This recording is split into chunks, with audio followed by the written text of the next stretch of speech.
Estamos con Fernanda Melchor, periodista, escritora, que ha escrito este texto, Temporada de Huracanes, que lo está presentando acá.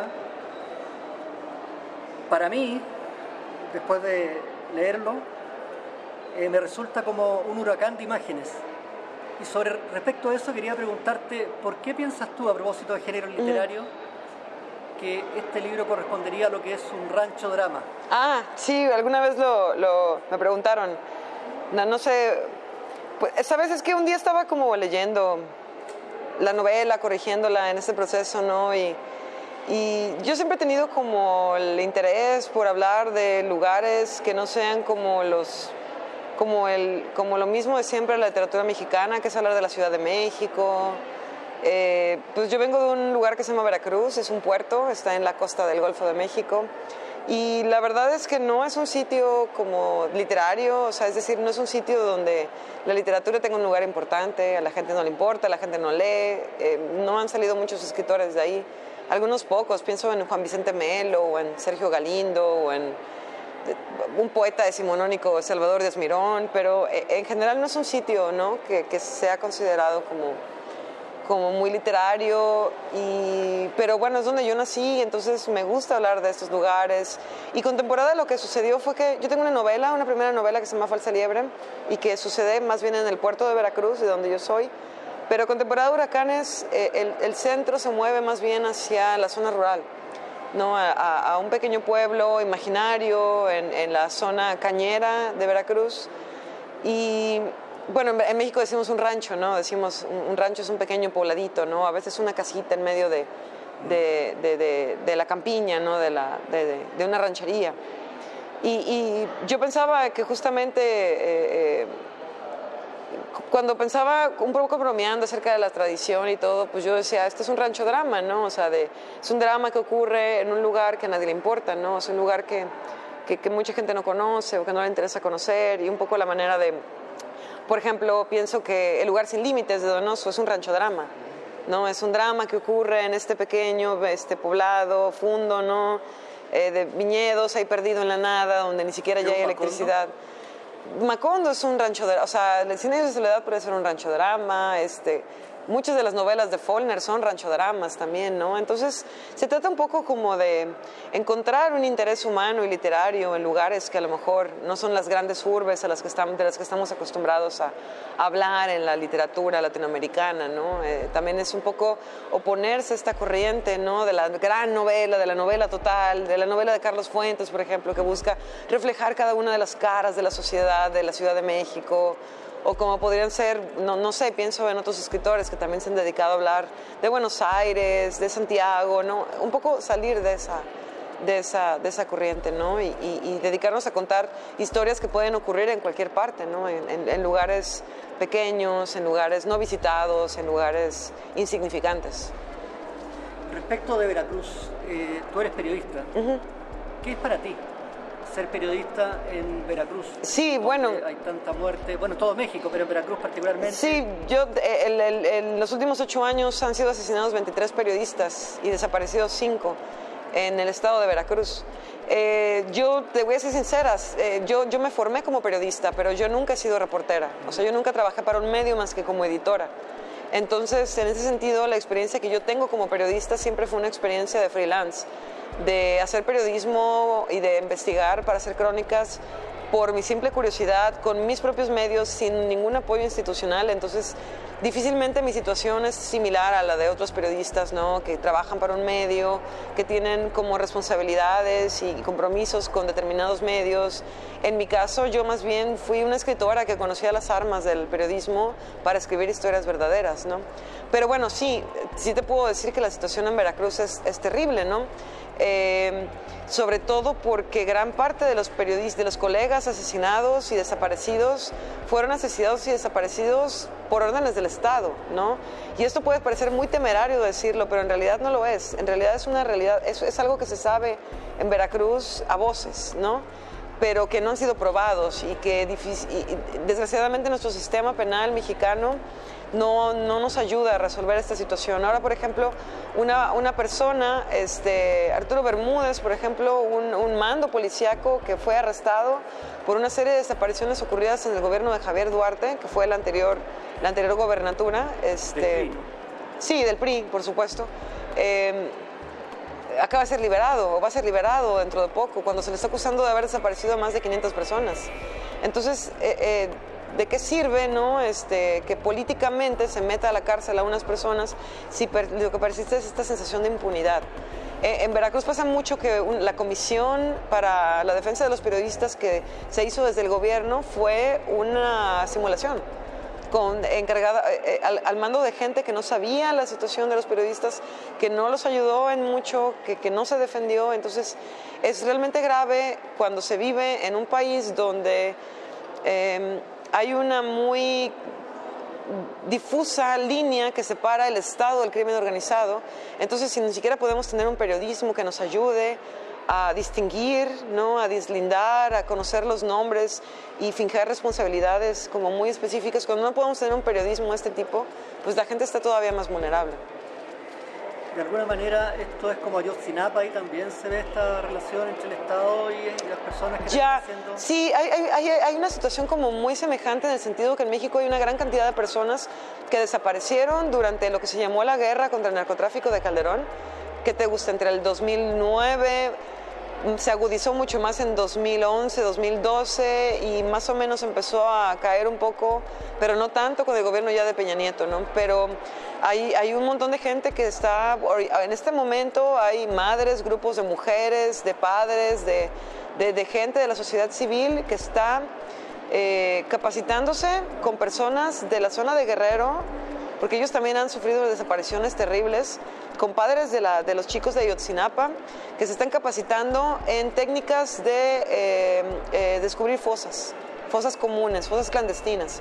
Entonces ahora hay técnicas muy, muy rústicas que la gente, ante la indiferencia del gobierno y ante la falta de respuestas de las autoridades, hay gente que empieza a investigar por su cuenta dónde es posible que hubieran enterrado personas. Van ahí con herramientas rudimentarias como varillas de construcción de estas de metal, las entierran de 2 metros en el suelo, las sacan y huelen. Y si huele a podredumbre, cavan. Y así han encontrado una cantidad impensable de restos humanos. Entonces en México llegamos al grado donde los propios padres y las propias madres, sobre todo las madres, están desenterrando los huesos de sus hijos con sus manos, ¿no? O sea, es tremendo. Y en esa situación, Guerrero, Veracruz, Coahuila, hay muchísimos en Michoacán, hay muchísimos estados que han sufrido terriblemente desapariciones, y no se sabe bien nunca, porque se ha sido comprobado. No, ¿cómo decirlo?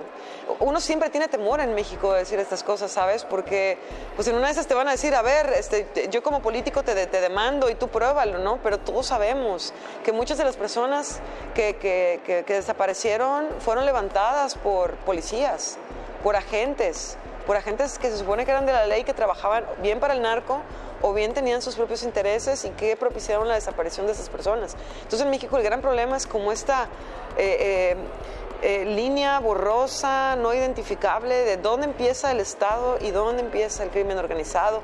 Muchas veces se traslapa, muchas veces el policía que de mañana es policía, en la noche a lo mejor trabaja como asesino a sueldo. O sea, es una realidad en México, es una realidad muy dolorosa y que está afectando sobre todo a las personas que no tienen nada, o sea, que no la deben ni la temen, pues, ¿no? O sea, gente que no participaba que no era sicaria, que no era narcotraficante, que no era policía, que no era militar. O sea, una gran cantidad de personas de la sociedad civil, gente como tú y como yo, que ha sufrido una pérdida muy, muy, muy dolorosa, ¿no? Y que continúa sin recibir una suerte de justicia, ¿no? De resarcimiento de los daños, ¿no?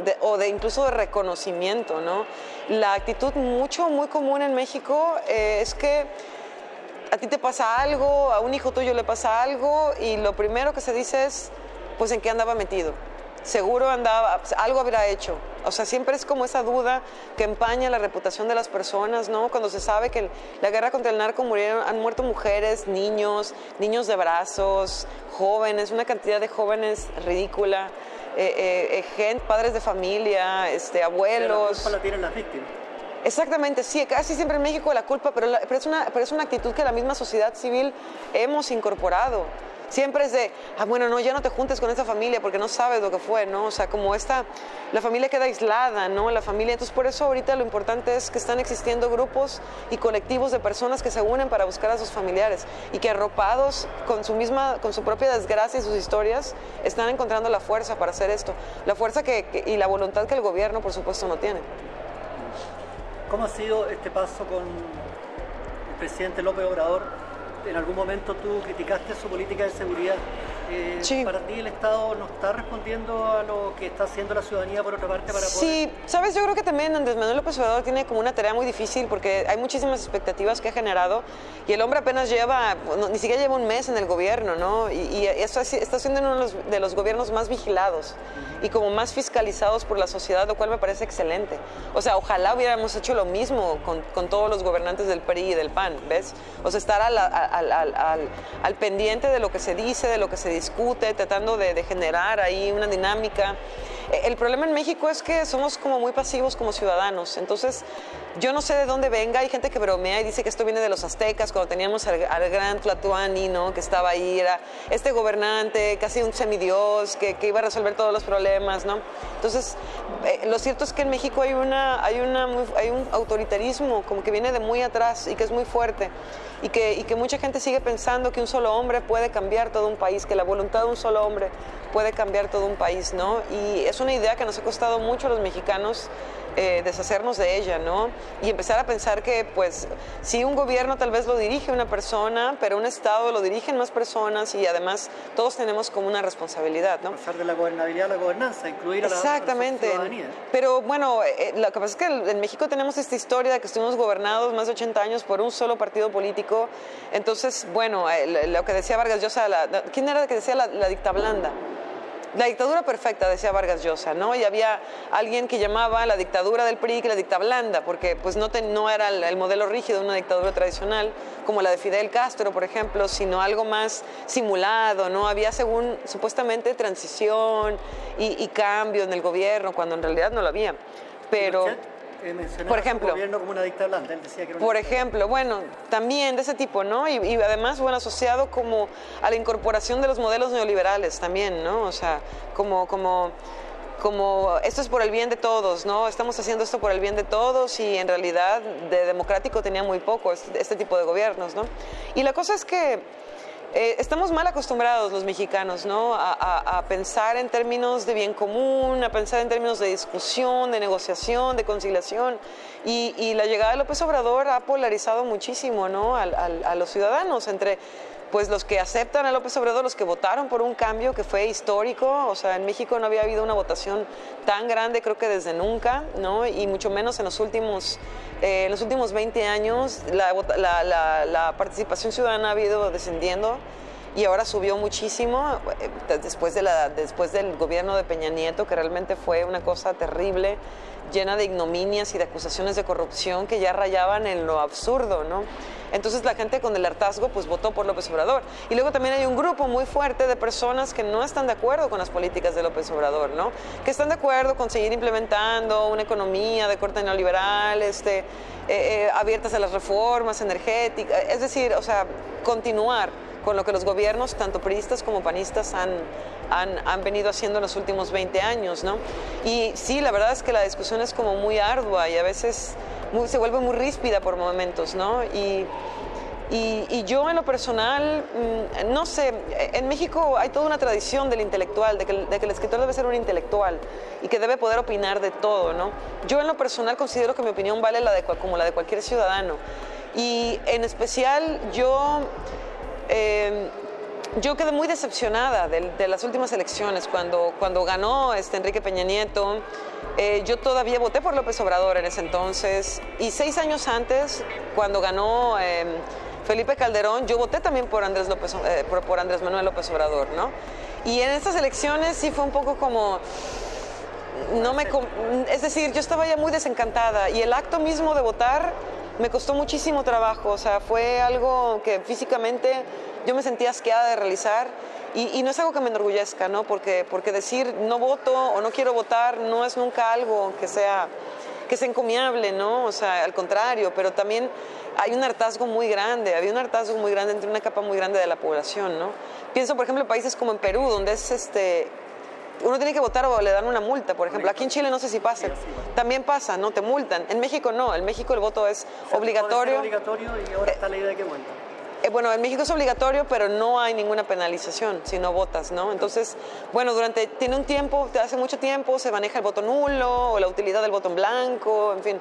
Es una discusión muy grande. Yo, en lo personal, yo soy muy escéptica. No porque yo tenga nada en contra de AMLO, sino porque yo, de lo que he observado desde que era pequeña, la primera elección que a mí me tocó ver fue la del 88, la de Carlos Salinas de Gortari. Yo tenía 6 años, pero yo recuerdo un poco toda la discusión que hubo y de si hubo fraude o no. El asesinato de la hermana. Sí, estuvo casi comprobado que hubo un fraude contra el PRD, contra el partido de izquierda, encabezado por Cuauhtémoc Cárdenas, el hijo de Lázaro Cárdenas, por supuesto, por el ingeniero Cárdenas. Y yo desde que tengo uso de razón, yo nací en medio de una crisis económica terrible, la del 82 en México, una crisis de la que México nunca se recuperó. Y entonces yo soy muy escéptica y muy nihilista y a mí esta esperanza cíclica que embarga México cada 6 años, donde justamente se piensa que todo va a cambiar y todo va a mejorar y un nuevo mundo va a empezar, a mí yo la verdad no creo en ello, ¿no? Yo creo en el trabajo diario. Y creo que como ciudadanos debemos estar siempre pendientes de ello. ¿Crees en la literatura? Creo en la literatura, creo en contar historias. Quiero referirme a esta obra porque te digo la verdad, la sensación, en lo que alcancé a leer la de ayer hoy día, es que es tan impactante leer tu narrativa que por momentos me recordaba el Ulises de Joyce, esta cosa. Oh, ya, claro, por el lenguaje, sí. Por el lenguaje. Pero creo de verdad que hay un antes y un después. Yo creo que los narradores, cuando lean esta obra, van a tener que pensar mucho lo que van a escribir. Y yo creo que viendo la opinión de otras personas, no creo que estemos tan disímiles, digamos, en nuestra opinión. Tú trabajaste un libro, más bien del ámbito periodístico, sobre Esto no es Miami, ¿no? Aquí no es Miami, sí, aquí no es Miami. Sí, son crónicas, son relatos. A mí me gusta llamarlos relatos. Es que siento que la crónica ahora... en Latinoamérica ves que hay un auge tremendo, hay cosas increíbles que hace gente como Leila Guerriero. En México yo admiro muchísimo el trabajo de Alejandro Almazán, por ejemplo, ¿no? De Diego Sorno. Pero yo a veces siento que ahora hay como un modelo para escribir crónica muy... pienso en revistas como Gato Pardo, ¿no? Que tú puedes esperar una crónica y ya sabes cómo va a ser esta crónica y qué estilo va a tener y qué lenguaje va a tener, y se ha vuelto como un modelo ya muy formal, ¿no? Pienso en la crónica del nuevo periodismo, ¿no? De la Fundación Nuevo Periodismo de García Márquez. También es un tipo de crónica como muy específico y para mí el periodismo narrativo puede dar mucho más. Para mí el periodismo narrativo debe tratar siempre de establecer relaciones atrevidas con el lenguaje, con la literatura, no simplemente hacer reportajes con adjetivos, sino realmente volarte, ¿no? Y tratar de encontrar maneras nuevas de contar las cosas, ¿no? O sea, de contar historias que sí sucedieron. La cosa padre con el periodismo narrativo es que tienes esta responsabilidad con el lector, de que cada cosa que vas a afirmar, tú debes ser capaz de poder respaldarlo con datos, con cifras, con estadísticas, con expedientes, con archivos, con hemeroteca, con testimonios. Y sin embargo, tienes que tener ¿cómo decirlo? El placer del lenguaje y la sensibilidad para poder pintarle al lector todos estos datos con palabras, ¿no? O sea, que no sea necesario usar datos, sino que puedas pintar estos datos con el lenguaje mismo, ¿no? Con frases, con palabras, que lleven al lector a conocer una historia verdadera, pero con la misma agilidad y la misma, ¿cómo decirlo?, emoción que tiene la literatura, ¿no? O sea, eso es algo que el periodismo en general no se preocupa. El periodismo en general no tiene una preocupación estética, en el sentido que al periodismo no le interesa provocar un efecto.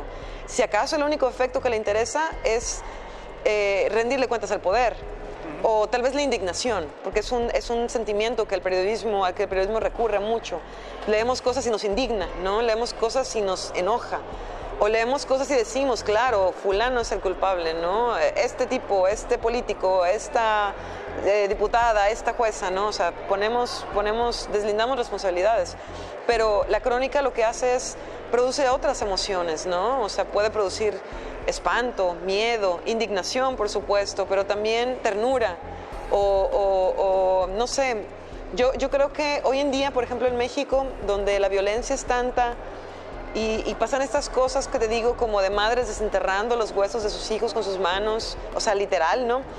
O pasan cosas como, hace poquito se descubrió en Guadalajara que atrás de un cementerio había un tráiler abandonado, pero bueno, no estaba abandonado, era un camión frigorífico donde tenían guardados cuerpos, más de 200, 300 cuerpos, que ya no caben en los forenses, que ya no caben en los anfiteatros.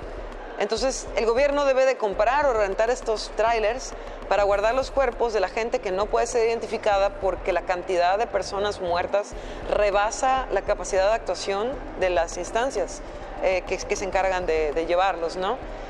Entonces, cuando tú ves historias como estas, cuando se vuelven cosas cotidianas, porque primero fue en Guadalajara, luego sabemos que hay en Veracruz, que hay en Coahuila, que hay en un montón de lados, porque es una situación que ha pasado en muchas partes, pierdes la sensibilidad. O sea, tu misma mente intenta bloquear todo eso y proteger. Entonces ahora en México nos dicen, encontraron una fosa con 200 cabezas. Pues la gente ya ni siquiera, pues ya no hay asombro, ¿no? Entonces yo creo que la crónica, el poder narrar esa historia, volver a su dimensión humana, convertir esos números fríos en carne, en lágrimas, en el sufrimiento de 200 familias que están esperando, o a quienes les hace falta la persona o a quienes no. Creo que la crónica, el periodismo narrativo puede justamente darle una dimensión. Yo en Aquí no es Miami no llegué a esta etapa de Veracruz. Las crónicas que yo escribí para Aquí no es Miami son del 2007 al 2011, que fue la etapa de mayor recrudecimiento de la violencia, digamos, cuando empiezan a ocurrir las balaceras a plena luz del día, ¿no? Con metralletas y granadas y como una guerra en medio de la ciudad, ¿no? Del puerto de Veracruz a las afueras, ¿no? Cuando empiezan historias, ¿no? Cuando se empieza a borrar el límite, ¿no? Justamente entre el narco y las instituciones estatales y municipales, ¿no? No sé. ¿Cómo se dio esa dinámica con Vargas Llosa? Él habló sobre... No, bueno, ¿sabes? Es que publicó este artículo donde hablaba de... En realidad, si tú leías de sus opiniones, en realidad no eran tan distintas. Lo que pasa es que él tiene una visión pues muy machista, de hombre blanco, criollo, que piensa que el que las mujeres adquiramos mayor independencia y empoderamiento es una amenaza. O sea, hay muchos varones que piensan eso. Ahora estuve en Lima, en la Feria del Libro, en una mesa feminista, y hablando de feminismo, yo vi a dos señores que se pararon y se fueron, ofendidos por lo que estábamos hablando, ¿no? Entonces, es cierto que en muchas sociedades la gente no está preparada todavía para escuchar a una mujer joven defendiendo sus puntos de vista con la mano en la cintura, ¿no? Y lo que pasó con Vargas Llosa fue más bien una suerte de que me pusieron el balón y yo lo pateé, ¿no? O sea, el corresponsal de EFE llega y me dice, oye, ¿qué piensas de Vargas Llosa? Y entonces, para mí fue muy fácil decir eso. En general, yo fui mucho tiempo lectora de Vargas Llosa, ¿no? A mí no... ¿Toda su época? No, para nada. Lo primero, sus primeras novelas, ¿no? A mí me encanta La tía Julia, el escribidor, creo que es mi novela favorita. Esta idea del tipo de la radio que se va volviendo loco y las historias se mezclan, me parece divina. Hay muchísimas obras que me gustan de él. Una muy querida para mí es Los Cachorros, porque el narrador de Los Cachorros a mí me parece maravilloso e incluso he tratado de incorporarlo a veces en algunos... Este narrador, ya sabes, ¿no? Que es individual y colectivo al mismo tiempo, que atestiguan la desgracia de Pichula Cuellar, ¿no? De este pobre tipo... Y que, bueno, se ha retomado después con muy buenos resultados. Pienso que es el mismo narrador o muy parecido de Las Vírgenes Suicidas, de Jeffrey Eugenides, ¿no? Hay ahí algo muy interesante. Es decir, ha sido parte de mi educación literaria, ¿no? Pero pues a veces te ponen el balón y tú dices, pues sus últimas novelas la verdad es que no han sido muy buenas o al menos no son del agrado de mías o de mi generación. No somos no es ya lo que estamos buscando en él, ¿no? Entonces, pues, como se dice en México, pues estoy chava y se me hizo fácil, ¿no? O sea, y ya nada más. Ayer nos presentaste la imagen de esta mujer policía. Sí, claro, claro, Hacer cosas, por y de supuesto. alguna manera el periodismo era su pistola para... Sí, no, es que justamente ves que hablábamos del libro de crónicas y bueno, yo mi fantasía cuando era niña era ser detective, ¿no? Era ser como una mujer de acción, que llevara una pistola y atrapara criminales, pero que al mismo tiempo fuera intelectual. ¿Sí me entiendes, no? Entonces yo siempre hacía como esta combinación de Dana Scully, de los Expedientes Secretos X, con Clarice Starling, del Silencio de los Inocentes, ¿no? Estas mujeres que lo mismo patean una puerta, ¿no? Y detienen a un criminal que hacen como esta investigación donde descubren quién es el asesino por esta operación lógica, ¿no? Entonces, cuando yo tengo que elegir una carrera, yo nunca quise estudiar letras porque me parecía que para ser escritora no necesitabas pasar por la Facultad de Letras, que la Facultad de Letras me iba a enseñar una forma muy, muy, muy definida de leer, y yo no quería que me dijeran qué leer ni cómo leer. Entonces pensé que tenía que tener un oficio, y el oficio que más me atraía era el de ser periodista, porque era un poquito como ser detective, ¿no? O sea, a lo mejor con menos riesgo. Bueno, en México ya ves que no es con poco riesgo, pero es un poco menos riesgoso y de alguna manera no anda uno con un arma, pero justamente tiene el arma del lenguaje. Fernanda Melchor, queremos agradecerte. Esta obra, léanla, creo que, vuelvo a insistir, para mí hay un antes y un después de haberla leído. Muchas gracias. No, gracias a ustedes.